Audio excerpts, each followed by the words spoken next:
Bonjour tout le monde, re-bienvenue sur notre chaîne de Donjons Dragons 5e édition, Rage de dés, pour poursuivre cette aventure, ma foi, rocambolesque, la morsure de la nuit, en compagnie de notre joueur vedette invité, Samuel Gervais. Salut Sam! Salut Félix!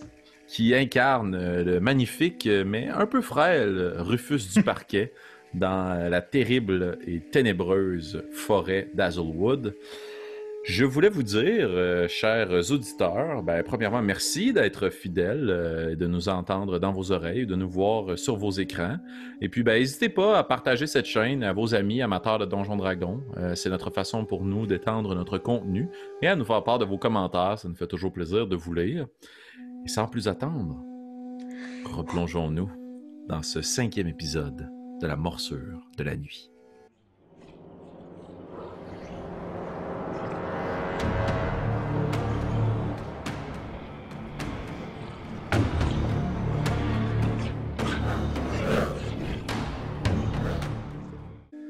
Alors Rufus, la partie reprend tandis que tu es dans ton petit campement de fortune, à environ une journée et demie de marche dans la forêt d'Hazelwood. Tu es couvert de plaies, tout comme ton acolyte, le chien Snap, après que vous ayez livré un dur combat suite à des tentatives semi-fructueuses de tendre un piège sonore. Vous avez quand même réussi à récolter 3 serpents venimeux et donc leur venin pour pouvoir réussir à les livrer à la vieille souche, qui est une entité mystérieuse et très forte dans la forêt d'Hazelwood, qui t'offrira son soutien de sorte à vaincre la lycanthropie qui affecte ton corps. Il te reste que quelques heures. La vieille souche t'avait parlé de 2 nuits avant que tu deviennes totalement un loup-garou pour trouver le dernier ingrédient qu'il te manque afin de concocter cet onguent qui est la canine d'un loup-garou.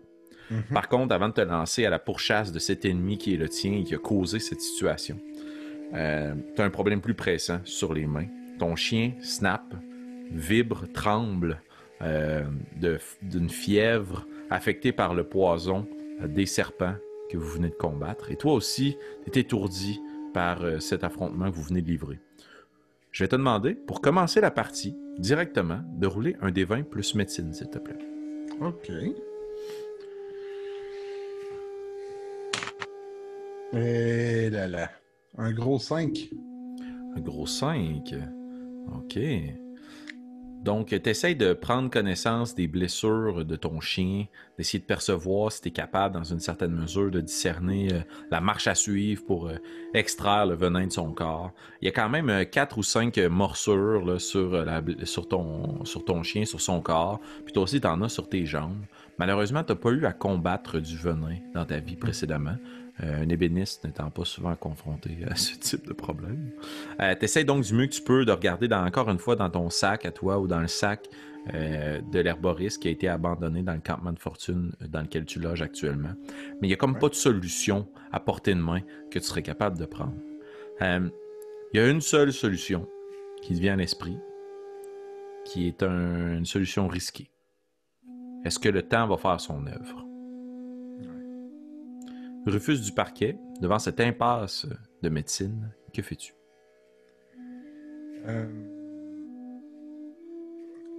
J'ai déjà fouillé dans les parchemins pour essayer de trouver quelque chose. J'ai rien trouvé.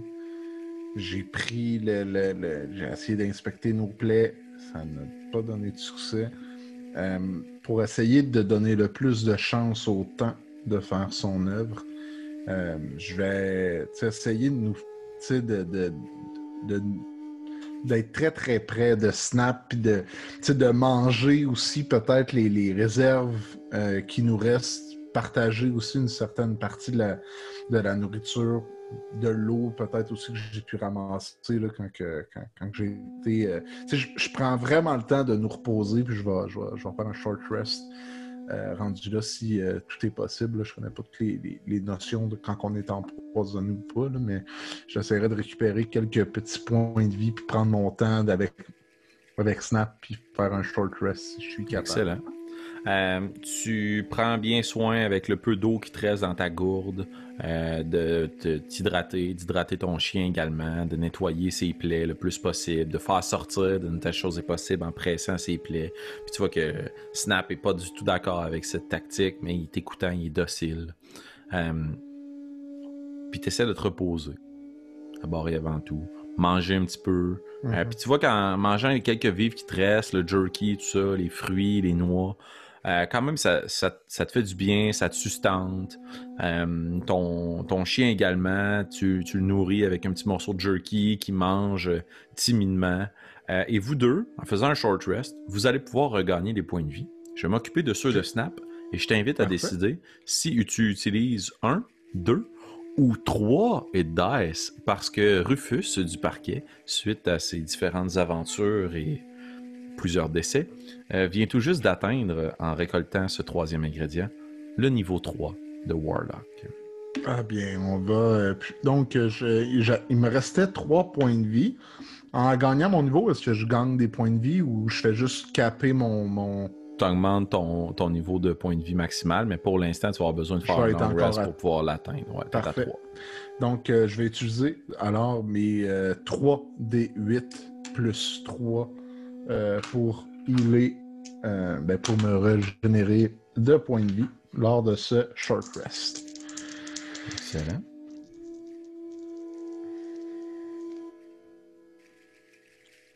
Donc, j'ai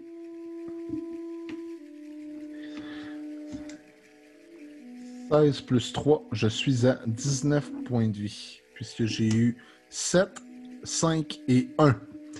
Donc, plus 3, ensuite de ça, ça me donne 16, plus 3, 19 points de vie. Fantastique. Donc, tu prends le temps, peut-être, avec un petit peu de terre que tu as, de l'appliquer sur tes plaies. Tu sais que ça fonctionne quand tu as des piqûres d'abeilles ou autres pour faire sortir leur venin. Donc, l'humidité pourrait te faire du bien. Tu essaies d'appliquer une espèce de glaise ou d'onguent naturel sur tes différentes morsures. Puis tu fais la même chose sur ton chien. Puis tu vois qu'après cette bonne heure de repos très nécessaire, lui aussi semble avoir un peu repris du poil de la bête. N'est pas totalement revenu sur ses pattes, mais lui aussi, en tant que compagnon et acolyte, je lui attribue des hit dice et il les a tous pris pour essayer de remaximiser ses points de vie. Il n'est pas pleinement retourné à son point d'origine, mais pas si loin. Bon, c'est déjà mieux que ce que j'ai déjà connu plus tôt ce matin. Donc... Tout à fait. Explorer des ruines anciennes avec un point de vie. Check. Rufus du parquet dans ton petit campement de fortune. Tout autour de toi est humide. La terre est boueuse. Les feuilles sont trempes à l'extérieur suite à l'orage qu'il y a eu pendant la nuit. Par contre, là, il semble avoir un ciel qui est relativement dégagé. On se trouve à être en début d'après-midi. Tu sais que tu dois trouver la piste du loup-garou avant la nuit à tout le moins pour pouvoir essayer un ultime assaut contre lui. Autrement, la lycanthropie gagnera trop de place et ça va être plus difficile pour la vieille souche de te guérir. Quelle est ta stratégie afin de retrouver ce loup? Je suis à peu près à quel... en même temps, ça me servirait à rien. On parle de jour. D'écart entre les pistes de son attaque puis la piste de où est-ce qu'on est là en ce moment. Est-ce que j'ai quelques notions que ce soit sur ces loups-garous-là ou tu sais que je pourrais être en mesure de voir où pourrait être leur tanière, où pourrait être une piste, où est-ce que je pourrais... j'imagine que s'ils continuent de manger comme ça, ils doivent quand même pas être très loin des villes, puisqu'on était quand même très proches. Moi, lorsque mes assaillants me poursuivaient, je vais tenter de voir s'il n'y aurait pas un coin de la forêt que je pourrais me dire « c'est vrai que c'est peut-être un peu propice dans ce coin-là. » Sinon, je vais me rediriger peut-être un petit peu plus en bordure de la ville, puisque sur la montagne, où est-ce que j'ai pu voir un peu les alentours, là, une zone où est-ce que le loup-garou pourrait peut-être chasser. Sinon, J'imagine que ça va se faire de nuit, puisque son attaque s'est faite lors de la nuit précédente. Et je serai prêt, rendu là, à l'affronter en faisant quelques bruits que ce soit, peut-être dans la forêt, mais on va y aller une étape à la fois. Tu te promènes avec des grelots. Excellent, Rufus. Je vais te demander d'abord et avant tout pour voir si tu as des connaissances quelconques sur les habitations des loups-garous et des loups, de rouler un des 20 plus nature. Des fois, je me dis, j'aurais tellement dû y poser plus de questions que ça. Ouais. Ah, la vieille souche, elle garde des secrets. Oh, tout à fait. C'est le cas de le dire. 5 plus 2, 7. 7. T'as pas de background de chasseur ou de trappeur. Donc, t'as pas nécessairement une connaissance approfondie de l'habitation des loups ou de leur lieu de reproduction de vie. Par contre, tu as fait de bonnes déductions en tant que joueur. C'est sûr et certain que si ils ont tendance à se nourrir ou à attaquer les habitants de la ville de Hazelwood, ce serait peu probable que leur tanière soit encore beaucoup plus loin dans les bois. Il y a une chose, par contre, qui te vient à l'esprit. T'as roulé combien, excuse? Redis-moi ton score. 7. 7, ouais. Il y a une chose, par contre, qui te vient à l'esprit, c'est que tu pourrais te fier sur la nature. Dans la mesure où ça reste quand même une bête. Fait que, tout comme là, avec les musaraignes puis les serpents, t'as été capable, dans le dernier épisode, de déduire la source du mal. Ça reste des prédateurs. Ouais. Fait que si tu vois une abondance de proies, c'est soit le signe que le prédateur va s'en venir, soit le signe que le prédateur n'est pas là. Voilà. Est-ce que tu décides de reprendre la route, soit en direction plus au nord, ou de retourner sur tes pas au sud, de te rendre à l'est ou à l'ouest dans des parties inexplorées de la forêt? Je vais tenter de faire part de mes préoccupations à Snap. Puis tu sais, de lui indiquer là, qu'on recherche le loup. Puis que là, c'est l'étape où est-ce qu'on est rendu dans ce chemin-là. Puis je lui demande de commencer à flairer les pistes, flairer ça durant ce temps-là. Puis je vais tenter de voir s'il sait un peu vers où s'enligner ou vers où son instinct animal peut-être peut le guider. Puis je vais suivre. Si on s'en va au sud, on s'en ira au sud. Si on s'en va à l'ouest ou au nord. Je sais que par contre, à la base, si jamais ça c'est pas concluant, on va aller vers le nord. C'est le chemin que m'a indiqué la vieille souche à prendre, de toujours continuer par là-bas. Fait que je vais m'en tenir à ses propos. Excellent. Donc, je vais te demander de rouler pour ton chien un perception check pour essayer de voir si, avec son keen hearing and smell, donc traduction libre, reniflage et écoutage affûté, c'est capable de déceler la piste d'une bête, d'un prédateur autre canidé. Donc, c'est perception à avantage. Et son modificateur est plus 3. Ah, ça sera pas lui. Ah oui, ça va être lui. C'est 9 plus 3, 12. Tu vois qu'en ayant cette discussion-là avec ton chien, lui aussi est un peu étourdi de ce qui vient de se passer. Il renifle au sol, puis il tourne en rond un peu autour de la tanière, autour du campement. Il est là. Il tourne autour du campement puis de la tente. Okay. Il semble pas trouver une piste évidente, facile à suivre. Avant de quitter puis de prendre la route, est-ce que tu désires, je vais quand même te donner une chance puisqu'on est dans 2 épisodes différents, faire quoi que ce soit par rapport à la carcasse du gigantesque serpent?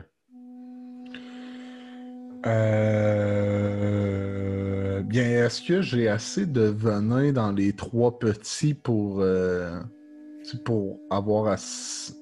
Ouais, je vais tenter de récupérer le venin dans ces 3 petits serpents-là. Puis sinon, je vais retourner à la tanière du gros serpent dans l'espoir qu'il soit encore là et qu'il n'a pas été mangé par un autre serpent plus gros. Infinite Loop. Tu fouilles dans ton sac, tu n'as pas nécessairement de fiole ou autre. Okay. Tu découvres à travers les différents objets que tu possèdes un gros morceau de sève avec ce qui semble être un très long poil à l'intérieur, dans ton propre sac à toi de components. Puis quand tu fouilles dans celui de l'herboriste qui a été abandonné, tu récupères l'ensemble ou presque des herbes qui semblent encore nécessaires. Puis tu trouves 2 petites fioles dans lesquelles il y a des petits fruits séchés, puis un petit morceau d'écorce que sans vergogne, là, tu vides dans ton sac ou au sol. Puis tu prends les 2 fioles, puis t'essayes, du mieux de tes connaissances en nature, d'extirper le venin des 3 serpents que tu possèdes. Pour ce faire, on va faire 2 checks combinés. Le premier check va être un check de nature, qui va voir la capacité à comprendre comment fonctionne le venin du serpent. Et ensuite de ça, ça va être un check de sleight of hand, donc dextérité fine, pour pouvoir manipuler les crocs des serpents et remplir ta fiole. Ça va être compliqué tout ça. Donc, on y va avec Nature. Nature, ouais, exact. 10 plus 2, 12. 12. T'essaies de reproduire avec la fiole, dans une certaine mesure, l'attaque du serpent en prenant sa tête puis en le plaquant contre le bord de la fiole. Puis c'est efficace, mais c'est pas aussi précis ou aussi efficient que ça pourrait l'être. Il y a un peu de venin là, qui se place un peu sur les côtés. Voyons voir à quel point tu es dextre. Donc tu peux rouler des 20 plus Sleight of Hand.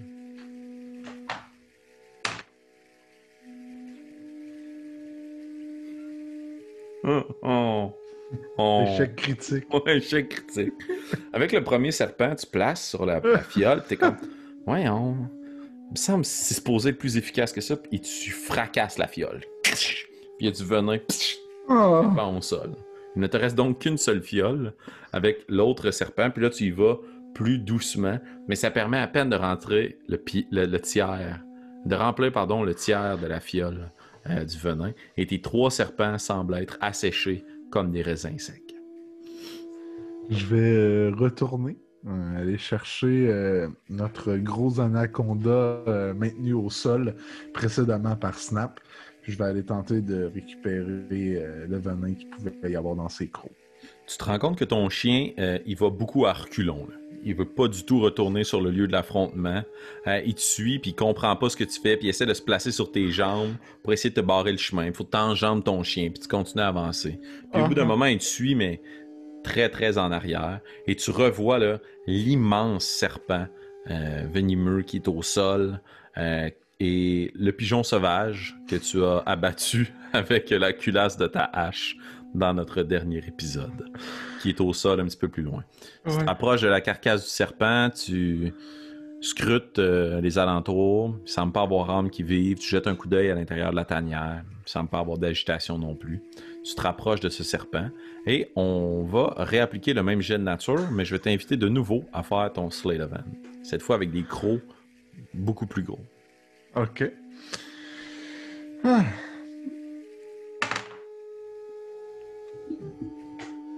6. 6. Aïe, il est même plein de pouces. T'essayes de t'efforcer de remplir la fiole, puis ton mauvais résultat n'entraînera pas une cassure de la fiole, parce que t'as appris quand même de tes erreurs. Merci. Mais ça va te prendre beaucoup plus de temps que prévu pour réussir avec énormément d'efforts à remplir aux 2 tiers, 3 quarts ta fiole. Tu remets le bouchon, tu l'enroules dans un morceau de tissu, tu le places dans ta pouch. T'espères que ça fera l'affaire. Et il doit être environ le milieu de l'après-midi maintenant. OK, well. Je vais prendre mon temps d'aller quand même... tu sais, ça fait longtemps que je manipule des serpents venimeux. Je vais juste nettoyer mes mains le mieux possible là-dessus. Puis... partout à travers, tu sais, je sais pas si, tu sais, parmi la fiole qui est cassée, ou tu sais, si je suis capable de peut-être d'enduire mes haches, mais tu sais, je pourrais comprendre aussi qu'il n'y en a pas assez. Puis s'il n'y en a pas assez pour ma fiole, il n'y en a peut-être pas assez pour mes haches. T'essayes d'enduire tes haches du venin que t'as trouvé au sol, mais à part mettre de la terre boueuse, puis égratigner une partie de ta hache avec un morceau de verre, t'es comme... OK, ça ne fonctionnera pas. Cependant, tu te rends compte en manipulant la terre qui est très humide. Donc, tu es vraiment capable de t'en servir pour bien te nettoyer les mains. Tu as les mains sales de terre, mais tu t'essuies sur le morceau de tissu de la tente.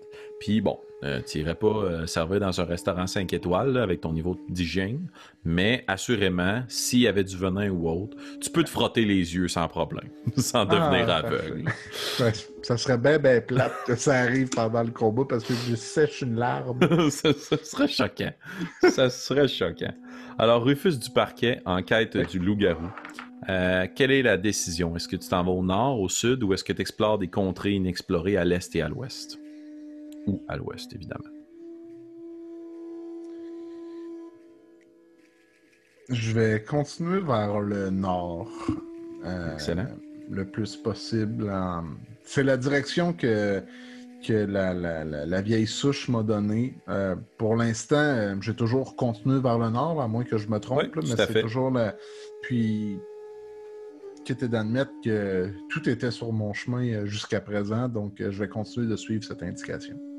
Donc, en suivant ton chien, puis lui-même en te suivant, vous prenez la décision de vous rendre encore plus en profondeur dans cette grande forêt sauvage et de vous diriger encore plus au nord.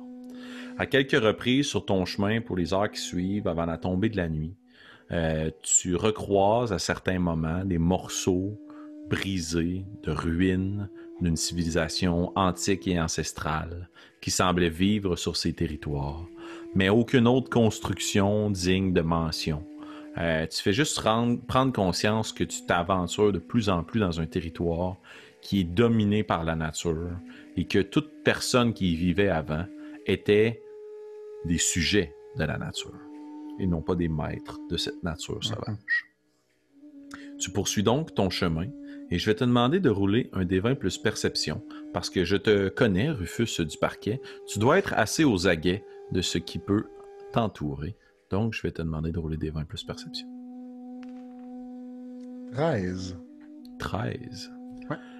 Au bout d'un moment, à force de te promener dans les vallons, dans les différentes petites collines, les escarpements, tu es toujours très aux aguets à savoir si quelque chose pourrait se trouver de l'autre côté.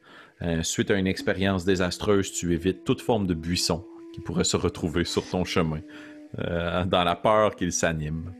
Tu gardes les yeux ouverts, les oreilles tendues, percevoir un loup ou toute autre forme de prédateur.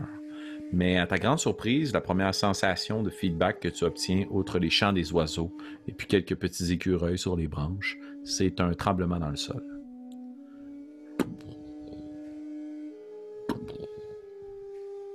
Rufus du Parquet, que fais-tu? Le tremblement dans le sol provient de quelque chose de très très lourd, là. C'est pas...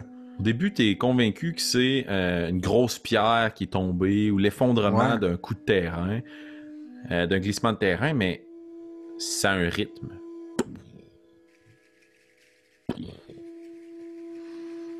Je vais m'approcher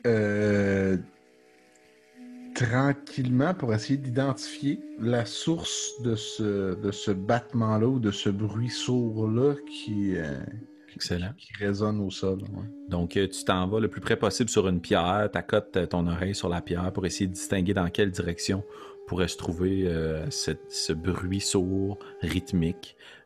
Puis t'en déduis que ça vient encore plus au nord, encore et toujours au nord. Tu poursuis donc ta route, puis au bout d'un moment, le bruit devient de plus en plus lourd, fort et répétitif. Tu t'approches, tu tends l'œil, tu tends l'oreille, c'est-à-dire tu ouvres l'œil, essaie de regarder, percevoir quelque chose.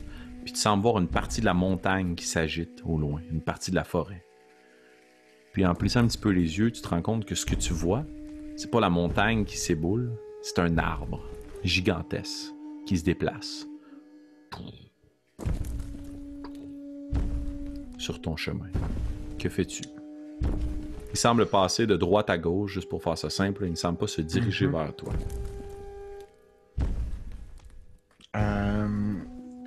Il est à peu près grand comment, là? C'est un gigantesque arbre ou... C'est un gigantesque arbre, beaucoup plus grand et gros que toi, très ancien, un très gros arbre, qui doit faire à peu près 4 à 5 Rufus de hauteur. Moi, j'en ai scrappé de sa progéniture, là. Hmm. Ok. Il fait juste passer par. Il passe d'un pas lourd et très lent, là, puis t'es capable de le voir très au loin avec sa Ah. grosseur. Puis... Mais à ta surprise, par contre, sur son passage, bien qu'il essaye de ne pas le faire, il écrase les arbustes. Là. Ok. Tu sais, il essaye de prendre soin de la nature, évidemment, parce qu'il en fait partie, là, mais il passe très lentement de l'est à l'ouest. Euh, comment que se comporte Snap? Y es-tu apeuré? C'est-tu un bruit qu'il connaît? La queue entre les jambes, puis il Ouais. se place derrière toi, résolument, s'il ne s'agit pas d'une bête qu'il peut chasser. J'imagine. Est-ce que je... je vais essayer de voir s'il y a des légendes que je connais sur ce type d'arbre-là ou de. OK. Roule un des 20 plus Ben, history. j'essaie juste de voir un peu c'est quoi peut-être leur relation avec l'homme là, face à ça. Là. Ouais. Sans problème. Un des 20 plus history. Oui. Ben. 12. 12. Autour des feux de camp le soir, à une reprise, t'as entendu parler d'une histoire de ces arbres géants de la forêt. Par contre, avec ton 12, ta mémoire est incertaine à savoir si l'histoire se termine bien ou si elle se termine mal. Est-ce que ce sont des esprits Sacrifice. bienfaiteurs qui veulent appuyer les voyageurs perdus ou est-ce qu'au contraire, il s'agit de super prédateurs qui écrasent tout sur leur chemin? Ok. Je vais. Je vais tenter de m'approcher OK? et de. J'essaie pas de me cacher. J'essaie pas de. euh, Je vais essayer de. Si je suis capable, là, peut-être, de trouver une, une place assez dégagée vers laquelle je serai en mesure de simplement me présenter. Euh, Mon but à travers ça, c'est de lui demander ou de tenter de voir. Parce que je me dis que s'il y a un loup-garou dans ses bois, lui-même, il ne doit pas être très heureux de ce fait. Je vais tenter d'avoir cette approche-là, puis de demander voir s'il ne saurait pas dans quel coin je pourrais le trouver. Excellent. Donc, tu t'approches en évitant de te cacher pour essayer d'être aperçu, pour pas arriver comme une mauvaise surprise. Puis, tu réussis à reprendre le sillon qui a été emprunté par cet arbre gigantesque. Puis, en te plaçant dans le sillon, tu te rends compte qu'il y a vraiment une partie de la végétation là, qui a été ravagée par son passage, bien que du mieux qu'ils puissent, du mieux qu'ils peuvent, essaient de pas trop détruire la végétation aux alentours. Mais une grosse créature comme lui, c'est sûr et certain que ça laisse des traces dans le sol, puis tu vois là, des trous béants, là où ces gigantesques pieds de racines et de bois se sont disposés. Tu te places derrière lui, puis une première chose que tu remarques, c'est que il semble pas marcher d'un pas résolu dans une direction claire. Quand tu regardes le sillon, là, c'est pas une grande ligne très claire. Il y a des zigzags, puis tu vois qu'il y a certains moments où il y a des piétinements. Puis quand tu regardes derrière toi, c'est un zigzag aussi, puis il y a des piétinements. Roule un des 20 plus Insight. OK.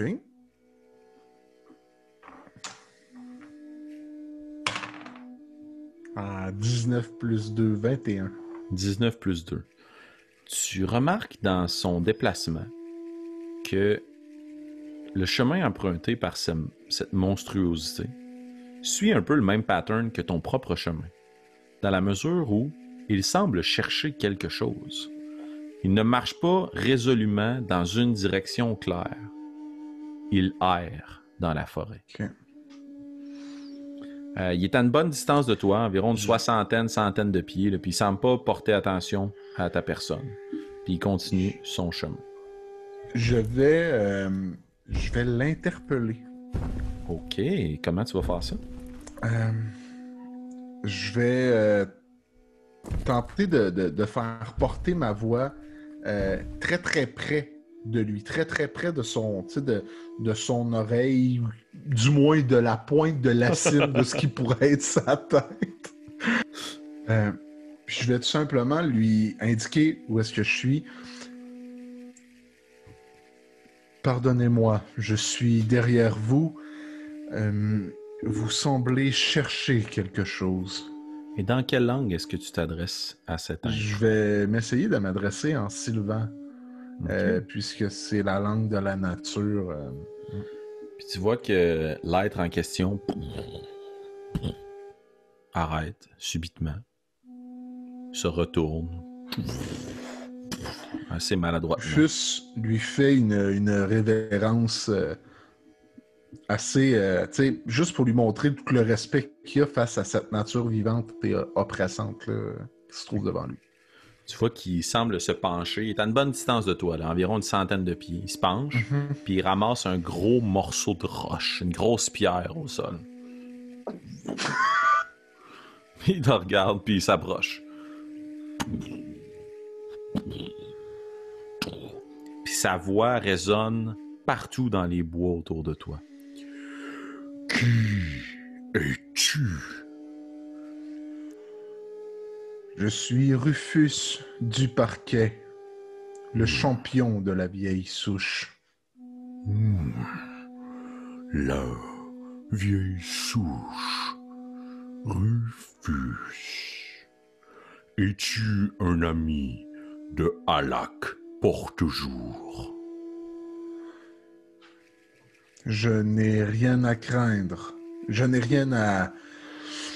Je ne crois pas être un ennemi de Alak Porte-Jour. À moins que celui-ci soit un loup-garou qui erre dans ses bois. Tu vois qu'à la mention du mot loup-garou, il lance la pierre à ses pieds.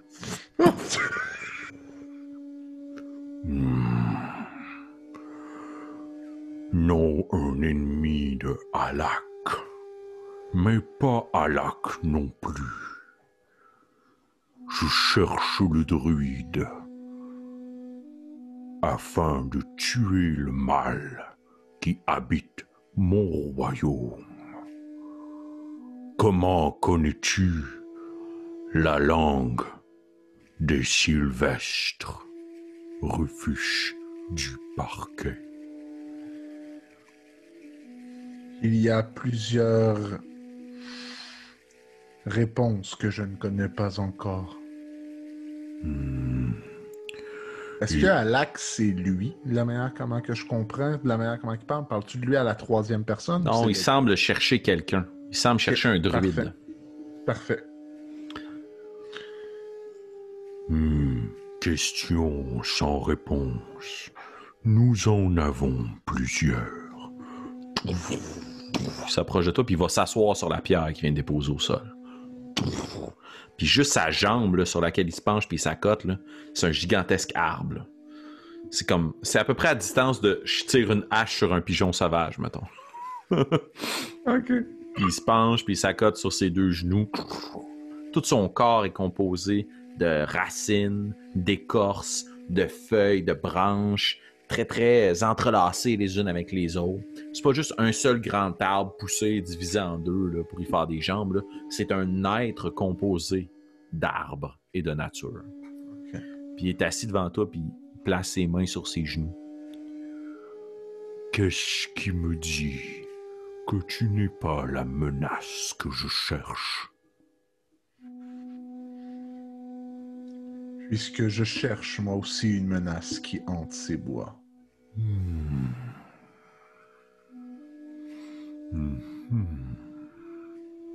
Et vous n'êtes pas celui que je recherche.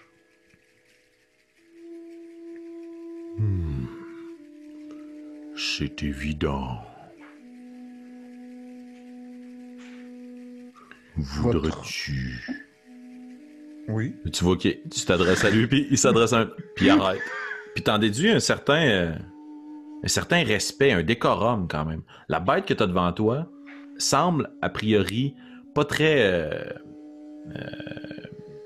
avec pas un très large vocabulaire ou tu sais, une habileté à parler, mais il y a une intelligence ancienne et profonde. Elle s'arrête puis elle t'écoute. Je crois que nous avons un ami commun. Un ami. Vous avez sûrement entendu parler de la vieille souche. Une entité qui protège ces bois. Puis là, je lui raconte un peu son aspect physique, la longue tignasse rousse. C'est comment que je lui raconte mon histoire de comment qu'elle m'a protégé, puis où est-ce que je m'en vais face au loup que je dois aller éliminer. Je lui décris la violence à laquelle j'ai été confronté à la présence de ce loup-garou-là, puis le fait que, quand je lui montre mon bras, que je suis en train de devenir un lycan, je n'ai pas envie d'hanter ces bois et d'être un mal supplémentaire sur son territoire. Je suis très ancien et j'ai vu nombre nations naître et mourir dans mon royaume. Les lycans ont une volonté propre. Ils ne sont pas toujours mauvais. Ils sont différents. Ils s'attaquent aux hommes avec leurs haches qui mutilent mes confrères et consoeurs. Devenir l'un d'entre eux et peut-être se mettre au service du royaume sylvestre. Pour ce qui est de la vieille souche, je ne la connais pas, mais peut-être que Alak, lui, saurait de qui il s'agit. Puis tu vois qu'il gratte sa tête, puis que à travers la cime de ces arbres, quelques petits oiseaux qui s'envolent. Mais j'ai perdu Alak.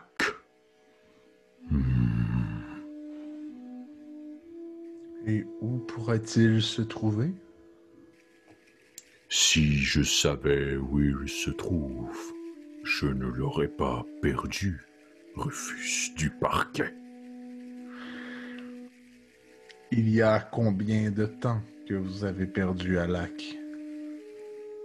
Il y a de cela près de 2 saisons.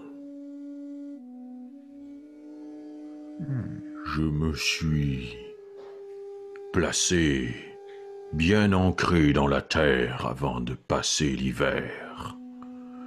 Et lorsque mes branches ont donné bourgeon, je ne savais plus où il se trouvait.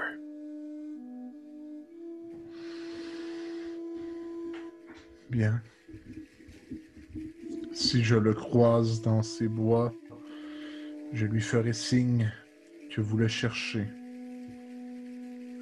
Et qui est l'arbre que je dois annoncer? Tu sens comme une espèce de gros grognement, là. Puis t'as quasiment peur. Puis tu déduis à ce moment-là que c'est sa façon à l'arbre de rire.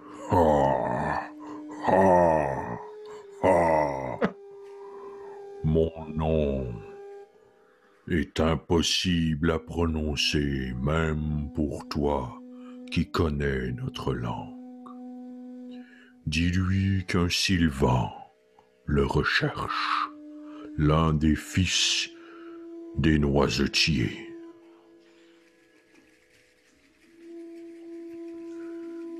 Comme tu me prêtes assistance, Rufus, comment puis-je t'aider? Il se relève de sa roche.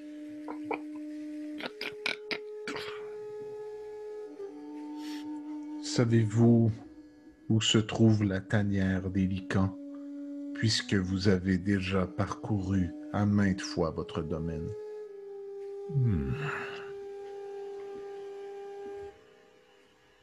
Roule un des 20 plus persuasion.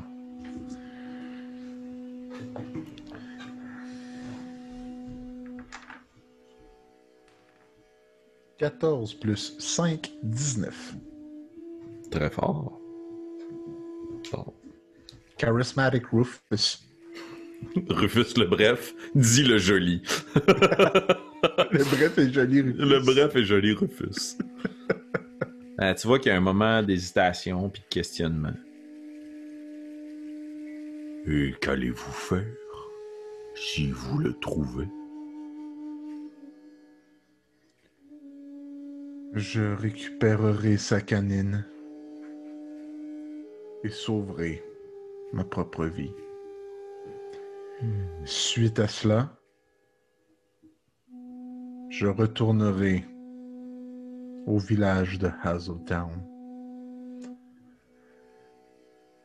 et je ferai tout en mon pouvoir pour limiter la coupe de votre domaine. Plusieurs personnes ne sont pas au courant que ces bois sont protégés par une créature aussi divine que la vôtre.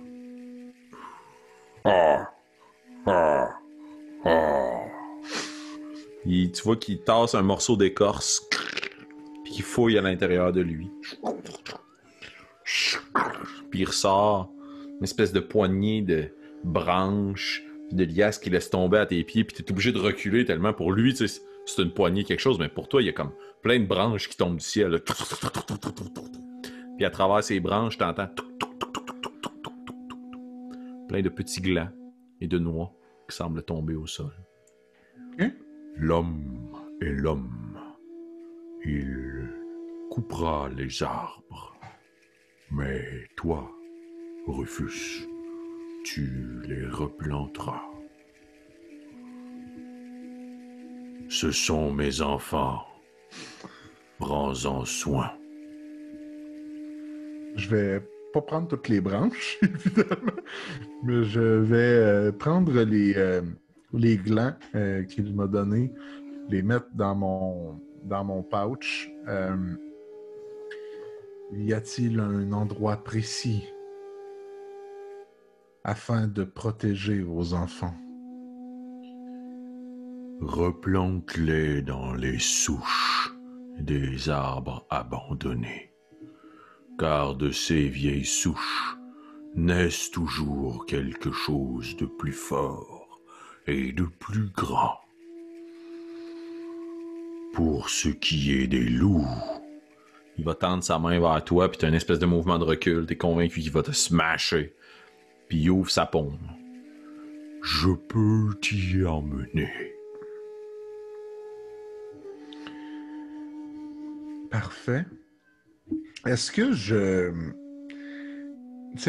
vois qu'il y a peut-être une partie, tu sais, des fois, les arbres peuvent être contaminés soit par des champignons ou par quelque chose. Est-ce qu'il y a, est-ce que mes talents de travailleur de bois pourraient lui être d'une utilité quelconque? Afin de le nettoyer ou... Ouais, roule un des 20 plus nature. OK. Ça paraît peut-être bien niaiseux, mais... Non, mais puis je vais te donner avantage parce que tu vas faire appel à tes connaissances qui ont composé ta carrière toute ta vie. Je pense que c'est suffisamment spécifique pour que tu puisses être avantagé sur ce jet. Plus nature, 21. 19 plus 2, 21. 21. Tu essaies de l'inspecter puis tu te dis, c'est peut-être pas la bonne chose à faire, mais je vais le regarder comme s'il s'agissait uniquement d'un arbre. Et si j'avais à entretenir cet arbre pour le garder en santé, qu'est-ce que je ferais? Puis tu remarques qu'il y a plusieurs branches qui semblent pousser des excroissances à des endroits qui, en prenant conscience de sa mobilité, sembleraient le gêner.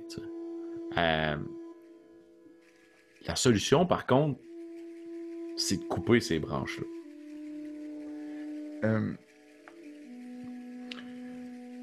Pardonnez-moi, fils de noisetier. Avant que nous partons, est-ce que vos mouvements sont fluides? Désiriez-vous que je taille votre démarche? Il est vrai que j'ai perdu de la mobilité avec le temps qui passe et que l'été a été particulièrement prolifique à la pousse de mes branches. Puis il va mettre un genou au sol. Faites bien attention à ne pas couper ma chair. Je vous fais confiance, fils du parquet. Je vais m'exercer à tailler, là, surtout là, premièrement là, pour ses jambes, puis peut-être pour le reste du voyage, le temps qu'il m'amène jusqu'à la tanière, je vais continuer de couper là, ce qui me semble être superflu selon ses mouvements, parce qu'évidemment, j'ai pas eu le temps de tout le regarder, mais lorsqu'il se déplace en action, j'imagine que je serais peut-être plus apte à comprendre aussi les mécanismes, qu'est-ce qui est superflu, qu'est-ce qui est sachant. C'est la dernière chose que j'ai envie. Stop! C'est d'y choper un doigt. Mais ce serait un peu mon approche de faire une petite coupe de cheveux au fils du noisetier. Excellent. Je vais t'inviter à rouler un D20 plus ton proficiency bonus, s'il te plaît. Donc, dans ton cas, comme tu es level 3, ça devrait être plus 2. Ouais, exactement. Parce que tu risques d'utiliser tes Woodcarver's Tools. 6 plus 2, 8. 8. À titre indicatif, Sam, je pense qu'il y a peut-être quelque chose qui accroche sur ton micro en ce moment. Peut-être. Ah, ça se peut, c'est moi qui joue avec mon fil. Exact, merci. c'est exactement ça. Pas de stress. On va mettre toutes les chances de ton bord pour faire une coupe de cheveux à un ent. Alors, tu sors chop ton sabot. Puis tu commences par couper une branche que tu dis, il sentira absolument rien. Pas de réaction. Okay. Tu prends un peu plus d'essence. Toc, toc, toc. Puis là, ça devient des gestes un peu plus machinal. Puis à un moment donné, tu te reprends à prendre goût à ton travail. Et malheureusement, à un certain point, tu donnes un coup de hache à l'angle d'une branche. Puis ta hache semble suivre le bois. Puis ça fait chou. Puis ça rentre à l'intérieur de son tronc. Il se lève. Il te regarde. Faites plus attention à mes enfants que vous faites attention à moi, Rufus du parquet. Je suis désolé. Je croyais à tort que cette branche était à couper, que j'ai mal lu à travers votre bois. C'est l'esprit des hommes qui parle. Ils aiment couper les arbres, car les résultats sont immédiats. Embarquez, fils du parquet, et suivez-moi. T'embarques dans sa paume de main. Ouais. Prends puis te place dans ses branches, dans l'amoncellement de branches et de feuilles qui composent sa tête. Pardon. Tu t'accroches du mieux que tu peux à travers ces branches-là. Pour lui, c'est tout naturel. Tu vois Snap à ses pieds, qui est comme « Oh, il va falloir que je suive un gigantesque Sylvan à travers les forêts. » Puis le Sylvan tourne, puis il part.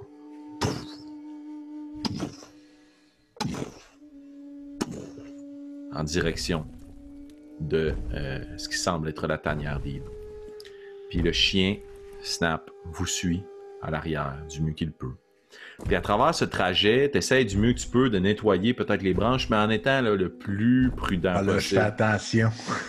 Et le Sylvan t'entretient sur l'âge de la forêt. Puis sans prendre trop de temps sur la chose, ce qu'il dit, c'est qu'il a vu plusieurs civilisations naître et mourir dans son royaume. Et qu'une a marqué davantage son attention. une civilisation qui a disparu très rapidement, qui ont laissé des ruines de pierre, et puis que certains de ses membres de sa communauté sont probablement, à son avis, ceux qui ont créé le village de Hazeltown. Est-ce que c'est vrai? Est-ce que c'est faux? Est-ce que c'est juste sa perception à lui? Il s'est recroquevillé un hiver, puis il a repris vie au printemps, puis il y avait une ville en bordure de son royaume.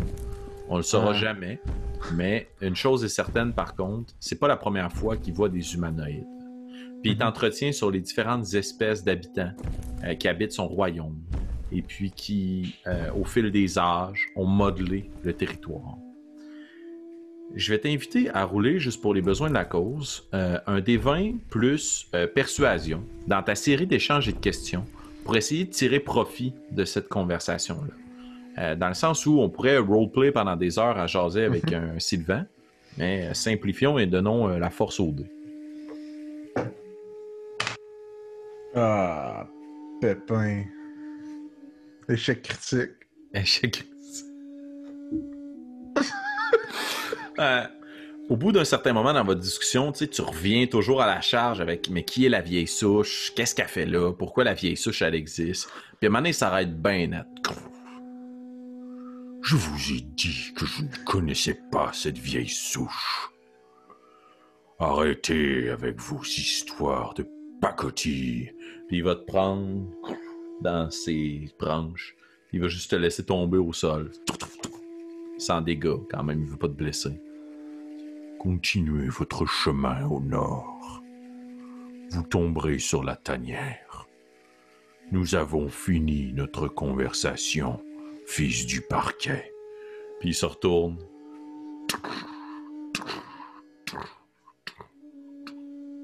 Puis tu vois qu'il quitte dans le sillon qu'il a emprunté. Oh là là. Parfait. Et Pépin. Et Pépin. Ben, j'avais peur de choper un œil ou je sais pas quoi.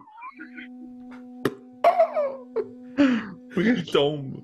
Oh là là. Je vais continuer dans la direction qu'il m'a indiquée dans le but de trouver cette tanière. Excellent. Une chose qui t'apparaît maintenant évidente, maintenant que tu es de retour au sol et que tu as Snap en ta compagnie, ton chien est très agité. Okay? Il semble sentir quelque chose, renifler une odeur qui fait qu'il est aux aguets. Il a la queue très droite, les oreilles pleinement ouvertes. Le museau ne cesse de sentir, de renifler les odeurs, puis il essaye de pister des choses au sol. Il urine à quelques endroits, marquant son territoire, ce qui symbolise pour toi que vous devez vous approcher d'une tanière d'une quelconque façon. Okay. Quelle est ta stratégie à partir de maintenant, Rufus du Parquet? Bon. Je sais pas, on est à combien de temps de la tanière. Je sais pas où est-ce qu'on est. Je sais qu'on est assez proche parce que Snap semble être un peu inquiet. Puis voyager à dos de Sylvain vous a quand même donné un certain avantage en termes de vitesse. Là. Tu vois que quand tu es arrêté, ton chien était haletant, puis il avait besoin de prendre une pause tellement le Sylvain, sans trop s'en soucier, allait très vite. On doit être en fin d'après-midi, donc dans les dernières lueurs du jour, avant que la nuit tombe. Il te reste un bon 2-3 heures là, de lumière naturelle. OK. Je vais continuer mon chemin. Pas décider, là, mais de ce que je regarde, je cherche attentivement la piste d'un liquet. OK, good. Piste d'un gros loup. Je cherche cette piste-là. Je vais quand même continuer d'avancer, mais je me dis, tu sais, si je près de sa tanière, qui a un esprit d'animal, je me dis qu'il doit avoir au minimum des chemins qui parcourent peut-être plus souvent, donc des pistes peut-être un peu plus tapées, pas un sentier, mais je vais fouiller ça pour après ça être capable de me diriger vers sa tanière. Excellent. Je vais te demander, avec l'aide de ton chien, de pouvoir pister justement les loups-garous en question. Donc, de rouler un perception check à avantage. OK. Et si le perception check de le modificateur de ton chien est supérieur au tien, le sien est plus 3. J'ai Plus 0. 3. Ah, donc tu peux utiliser le modificateur de ton chien. Donc rouler à avantage. Plus 3. 11 plus 3, 14. 14. T'essayes de garder le cap sur le nord. Tu te fies au soleil, à la lumière, à la mousse sur les arbres, à la végétation qui pousse autour de toi. Puis tu poursuis ton chemin dans ce que tu penses qui est le nord pendant au moins 1 heure, avant que ton chien puisse finalement renifler vraiment une piste de quelque chose. Puis tu vois, il se raidit, lève la petite patte comme s'il était prêt à pointer sur quelque chose. Puis il jette un regard, puis vous avancez tranquillement à travers les bois, dans une direction parallèle, qui n'est plus franc nord, mais peut-être nord-est. Vous poursuivez votre chemin, puis toi-même, au bout d'un certain moment, tandis que vous approchez des dernières lueurs du jour, on arrive peut-être en début de soirée, il y a une odeur particulière, une odeur de chien mouillé, une odeur très canine, très chien, très loup, qui apparaît à tes narines. Puis tu avances sur ce chemin-là. Puis tu remarques qu'autour de toi, là, la végétation, les branches semblent être cassées par certains endroits. Tu remarques même dans le sol, de façon de plus en plus apparente, les empreintes et les pattes de loup. Résolument, tu es sur le bon chemin. Malheureusement, avec ton jet de dés, le temps a filé. Et force est d'admettre que si tu atteins ta destination, tu l'atteindras au début de la nuit ou en début de la noirceur. Rufus du Parquet, tandis que tu sais que tu t'en vas dans la bonne direction, que fais-tu pour te préparer à l'arrivée de la tanière? Je vais...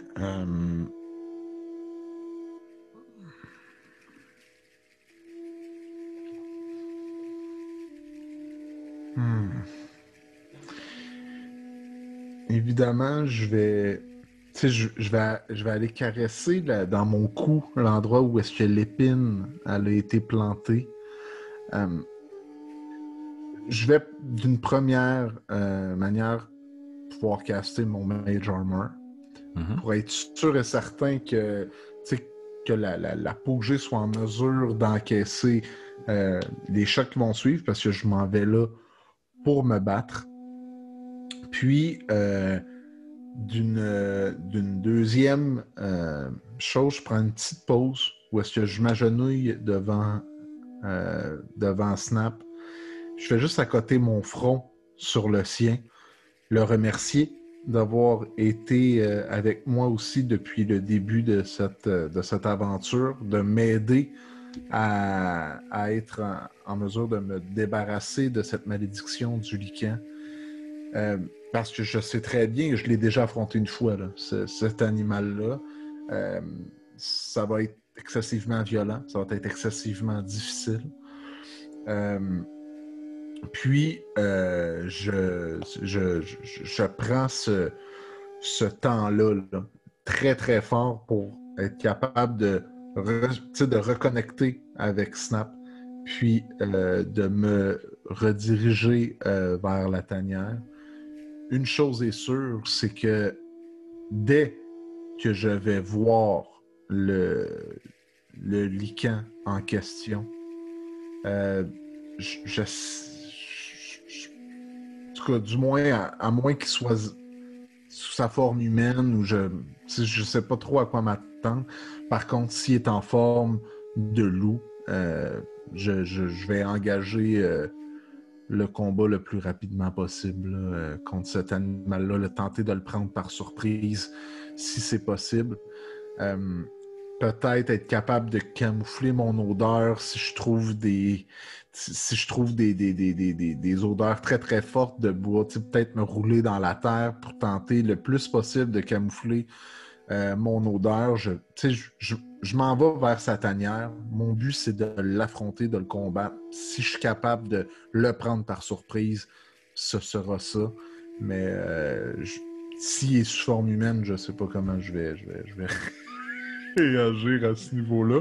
Okay. Mais je me prépare à aller rencontrer un loup. Là. Pas un Excellent. Homme. Tu t'enduis de terre, d'herbe. Tu essaies de laisser de côté peut-être les éléments qui pourraient traduire une odeur plus humaine. Mm-hmm. Qu'est-ce que tu fais avec ton sac? contient toutes mes components, mes affaires que j'ai. Mais qui sont aussi très forts. Ouais, il sent... Ouais. Je vais... Est-ce que si je l'attache sur Snap, c'est... Tu sais, comme un... Tu peux essayer, mon gars. Tout est possible, c'est Donjon Ouais. Dragon. Mais est-ce qu'il... tu sais, est-ce que ça va l'empêcher de bouger ou... Ça ne devrait pas. Peut-être que ça va réduire Ok. un petit peu sa vitesse, mais il peut se téléporter. Fait que ça devrait pas être si Ouais, mal. c'est ça. Ok, Mais en je même temps, ton vais... chien va te suivre. Fait que tu sais. Ouais, ben je vais... C'est ça, puis je vais m'avancer toujours dans cette distance-là, puis demander à Snap de rester en arrière de moi, peut-être à une trentaine de pieds ou une quarantaine de pieds. Toujours, tu sais, je pense que lui, avec son smell, il est capable de très bien me pister. Tu sais, du moins, ou de me voir, ou de garder ça en vue, puis de rester à l'arrière de moi. J'ai pas envie qu'il soit en avant, qu'il soit senti avant le lican. Je veux que s'il y a un lican qui se prépare à attaquer, que je sois le premier à être capable de percevoir ça. Donc, Excellent. essayer d'avoir une certaine distance en Donc, avance. du mieux que tu peux, là, tu utilises ce qui est à portée de main, puis la ganse elle-même du sac, pour essayer de l'accrocher à côté de ton chien. Une chose aussi qui te surprend peut-être, mais étant donné que tu as atteint le niveau 3, puis j'ai jeté un coup d'œil à ta fiche de personnage, il y a une chose que dans la dernière heure, instinctivement, en marchant dans les bois, tu as faite, c'est que tu n'as pas arrêté d'avoir la main sur ta hachette, sur Chop. OK. Ce qui fait que tu as formé ton Pact of the Blade avec ta hachette Chop. Parfait. Et à ta grande surprise, quand tu prends ta main sur l'autre hachette, tes deux hachettes sont maintenant similaires. Voici le cadeau qui t'a été offert par la vieille souche en vue de cet affrontement. Et ce sera peut-être ludique et ridicule, mais chop chop. Tu as maintenant ces deux hachettes avec la lame argentée à ta taille. Puis tu prends conscience puis connaissance justement en attachant ça sur ton chien, puis en regardant tes deux hachettes, puis en faisant ton pacte avec elle, que il y a une magie puis il y a une force en toi qui va te donner la force nécessaire pour affronter peu importe ce qui sera sur ton chemin. Donc c'est avec cette résolution puis cet état d'esprit-là que tu prends un peu de distance devant ton chien, puis que tu lui fais signe de te suivre, puis que tu te diriges vers la tanière du loup-garou. Tu avances dans une noirceur de plus en plus présente, lourde. Et l'ambiance autour de toi devient plus oppressante, plus dangereuse. La nature, dans ce lieu si vil, semble elle aussi être affectée d'une certaine manière. Pas par une lycanthropie directement, mais les plantes sont plus desséchées, plus dégarnies. Les petits buissons de fruits ont laissé place à des buissons de ronces. Il y a quelque chose autour de cette tanière qui semble émettre ou dégager une noirceur, une malédiction. Sur mon chemin, est-ce que je vois de vieilles souches? Tu jettes un regard autour de toi, les arbres sont cassés peut-être. Par certains endroits, on pourrait dire que c'est des vieilles souches, mais il n'y a pas comme une souche tranchée, un arbre coupé, là, avec une souche à proprement parler. Parfait. À force de suivre ton chemin, tes yeux s'acclimatent à la noirceur, mais le soleil, lui, peu à peu se couche et laisse place dans le ciel à la lumière d'une lune ronde, pleine, qui jette sa lumière sur l'ensemble de la forêt de Hazelwood. Tu continues ton chemin, et puis au bout d'un moment, l'odeur très forte de chien mouillé que tu sentais est vraiment tellement forte, un peu comme si du vinaigre t'avait pincé les narines, que tu prends conscience que tu dois être à proximité de l'antre du loup. Tu scrutes donc tranquillement à l'horizon. Je vais te demander, juste pour les besoins de la cause, parce que j'imagine que Rufus du Parquet ne marche pas torse bombé, de faire un stealth check, juste pour voir à quel point tu es capable d'être furtif dans les bois, armé de tes deux hachettes, Chop et Chop.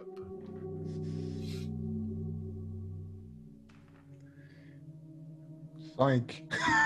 5. C'est peut-être un excès de confiance ou de force, Mais tu marches en disant que peu importe ce qui est sur ton chemin, la bête t'a déjà surpris et risque de te surprendre à nouveau.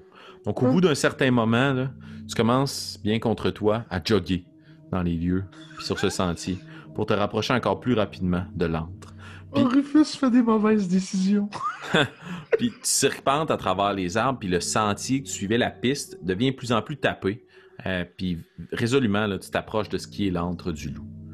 Puis en t'approchant de l'antre, tu te rends compte que c'est un escarpement dans le sol, un peu semblable à ce que tu as vu tantôt avec les serpents, mais beaucoup plus gros. Puis qu'il y a un escarpement rocheux, puis que dans le creux de cet escarpement-là, il y a des amas de terre sur les côtés. Il y a vraiment une tanière qui a été creusée, là. Et à l'extérieur de cette tanière-là, tu vois un loup couché au sol, une femme avec un grand tissu bleu sur les épaules, comme une vieille cape, entièrement nue sous sa cape, qui flatte le loup. Puis grâce à ton 5 de stealth check, malheureusement, quand tu arrives à proximité, elle se lève puis elle prend une lance qui est à ses pieds, puis elle te regarde. Puis malgré qu'il s'agisse d'une femme, tu vois qu'elle est très velue. Sous ses aisselles, à ses jambes, le poil est vraiment présent. Ses cheveux viennent sur une partie de son visage. Sous son cou, il y a une partie de poil aussi. Ses sourcils sont très épais, noirs. Elle pointe la lance dans ta direction. Qui êtes-vous? Vous empestez la cannelle. Je suis Rufus du parquet. Et l'un des vôtres m'a mordu la nuit dernière. C'est vous, l'homme à la hache. Puis elle dégage un peu la cape, puis tu vois qu'il y a 2 grosses plaies sur ses épaules. Et sans rentrer dans les détails, parce que nous sommes sur le web, elle est entièrement nue sous sa cape. Puis tu vois qu'il y a 2 grosses plaies béantes là, sur ses épaules qui semblent descendre jusque sur sa poitrine. Visiblement, tu as la mémoire des 2 coups de hache que tu as plantés dans les épaules du loup-garou. Je me souviens de vous, du parquet. Que faites-vous ici? Vous n'êtes pas mort? Pas encore. Je suis ici pour récupérer vos crocs et me sauver de votre malédiction. Car évidemment, m'enlever la vie vous redonnera la vôtre. J'ai besoin de vos crocs, pas de votre vie. Et vous croyez vraiment que cela va vous être utile, Rufus? Je me demande. Qui vous a appris tout ceci?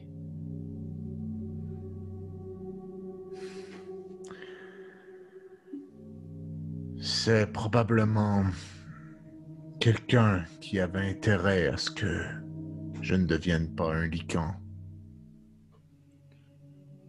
Et selon vous, qu'est-ce qu'elle aurait, cette dite personne, à y gagner? Bien, je n'ai pas posé cette question. Évidemment, personne ne la pose. Nous sommes tous trop reconnaissants d'avoir survécu.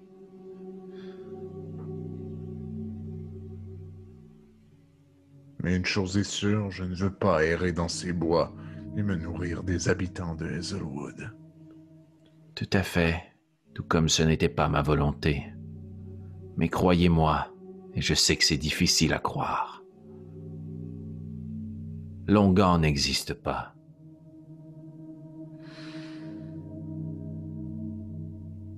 J'ai trouvé les brindilles, le cœur d'un loup. J'ai trouvé, bien malgré moi, le venin du serpent. Et j'ai tué mon prédécesseur, afin d'extirper de sa gueule le croc. Regardez au ciel. Il vous était impossible, Rufus, d'arriver à temps. On se sert de vous. Avec les paroles qu'elle tient, est-ce que Tu sais, je vais tenter de prendre un guess, puis de l'appeler Eleonore, Elia, ouais. Elia, ouais, excuse-moi. Je vais tenter de... Est-ce que vous êtes Elia? J'étais Elia.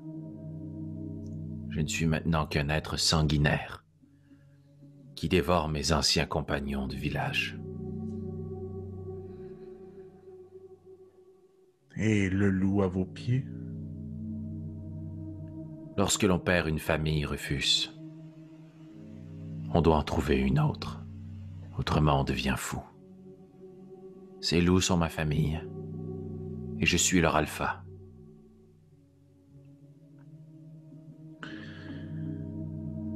Bien. Et si j'ai bien compris, vous avez, vous aussi, rencontré la vieille souche. Oui. Et on aurait tous pu croire que c'était une jolie dame, dans la fleur de l'âge, enivrante d'une douce odeur de cannelle. Mais savez-vous vraiment ce qu'elle est et ce qu'elle sait? Ils sont Non. plusieurs comme elle à vivre dans cette forêt, Rufus. Elles vivent elles aussi en meute. Mais elles ne peuvent pas trop se sentir les unes les autres. Elles ont été rejetées du royaume des fées. Ce sont les Sylvans qui me l'ont dit. Ils ne savent pas qui est la vieille souche, mais ils savent qui sont les sorcières des bois, les hags. Elles ont besoin de capturer nos enfants. Elles les dévorent dans la nuit, et le lendemain, aux premières lueurs du jour, elles redonnent naissance à de jeunes filles qui sont les nôtres et qui sont les siennes. Et au bout de longues et douloureuses années dans leur chaumière, ces jeunes filles deviennent comme elles. Et c'est ainsi que leurs familles grandissent. La grand-mère est à la tête, les tantes sont ses officiers. Et elles capturent, les uns après les autres, les habitants du village. Les hommes pour s'en délecter, les femmes pour en abuser, et les filles pour les dévorer et en faire les leurs. Si vous croyez que je suis un monstre, vous n'avez rien vu, Rufus. Et que s'est-il passé une fois que vous avez recueilli les crocs de votre prédécesseur? J'ai voulu retrouver sa tanière, sa maison à elle, mais il était trop tard. Je me suis présenté à sa porte malgré tout. Et c'est là qu'elle a révélé sa vraie identité à moi. Sous sa beauté intemporelle se cache un être hideux et immonde. Puis elle va tasser encore sa cape, puis tu vas voir sur son flanc qu'il y a des grosses marques, comme d'une gros croûte de griffes. J'ai tenté de la combattre, mais elle était trop forte pour moi seul. C'est pour ça que j'ai récolté ma meute. Mais mes louves, eh bien, elle ne veut pas me suivre dans une mission suicidaire. J'ai eu vent dernièrement par les Sylvans que quelqu'un pourrait nous aider. Un mage qui utilise la magie ancienne. Un druide du nom de Halak. Mais il n'osera pas s'aventurer aussi près de la civilisation, surtout s'il sait que la sorcière est toujours en vie. Ok.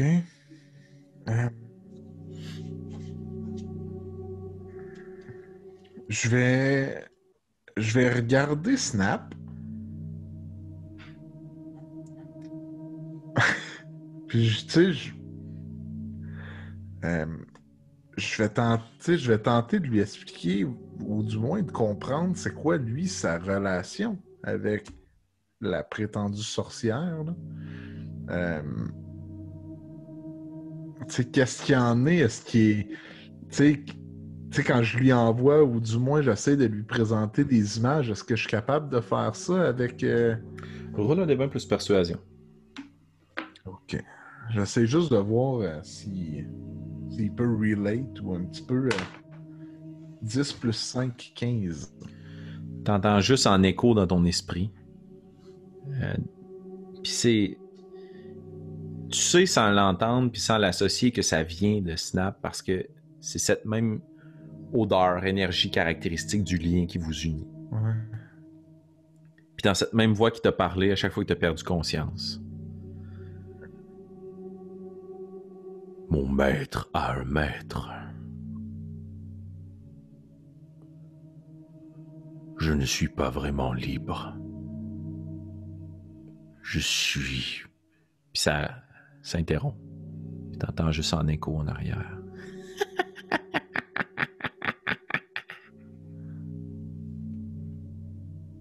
Puis le chien essaie de rabrouer sa tête, puis il devient un peu fou, puis il se met à courir un peu partout autour de toi. Puis il prend la poudre d'escampette.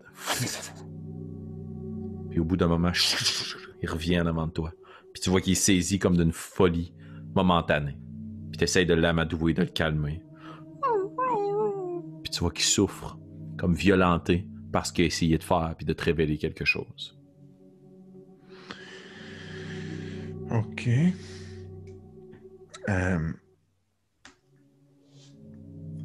Reconnaissez-vous ce chien, Elia? Il semblait bien connaître votre campement près des serpents. Tu vois qu'il y a un moment de... Vraiment de flou, là. Les souvenirs de mes derniers jours en tant que femme sont difficiles à retrouver. Cette maladie qui vous ronge, elle a déjà commencé à jouer avec votre mémoire. C'est inévitable si vous voulez vous retourner contre les vôtres. Mais maintenant que vous en parlez, un campement, une tente, un chien. Je crois me souvenir de lui, mais je ne sais pas s'il se souvient de moi. Puis elle se penche, puis elle tend la main. Puis tu vois que Snap te regarde. Je lui fais signe que ça me semble être correct, là, Puis il s'approche, un peu à reculons. Puis au bout d'un moment, il se rapproche d'elle, puis il saute sur Elia, puis il commence à lui lécher le visage, puis il est vraiment comme content, là, comme un chien là, qui n'a pas vu son maître depuis des semaines et des semaines. Là. Puis tu l'entends là, gémir, pleurer, puis... Puis là, il est vraiment... Là, son moment de folie momentanée là, laisse place. Puis t'en déduis que le lien qui unit un familier à son maître, même s'il est induit par une force plus puissante, le lien entre l'homme ou la femme et le chien est plus fort. Une certaine volonté ou autonomie. Ouais, l'ancrage est trop fort. T'sais. C'est pas juste une magie à l'œuvre. Il a sa volonté propre, même si il est sous l'emprise de quelque chose de plus grave. Donc, t'en déduis qu'il va rester probablement ton allié. À quel point est-ce qu'il va être apte à se battre et à se défendre? Mais... Il y a quelque chose quand même qu'on a... Ouais. Puis ça sera pas sa volonté propre s'il a à te trahir. Ok. Je vais donc prendre mon temps de m'asseoir, reprendre une petite gorgée de l'alcool que j'ai trouvé hier matin, puis m'adresser directement à Elia. Et où croyez-vous qu'on peut trouver ce halak? Je crois que pour le trouver, il faudra unir d'abord nos forces pour nous débarrasser de cette engeance. Si ce que les Sylvans disent est vrai, même si vous devenez un des nôtres et que vous succombez à la partie Lycan en vous, à moins que vous soyez le fils d'un Lycan, il pourrait vous guérir. Je peux comprendre que je vous en demande beaucoup, Rufus. Et c'est pour cela que je vais vous proposer un choix. Elle prend sa lance, elle se racote, elle chasse un peu le chien qui recule puis qui vient te rejoindre.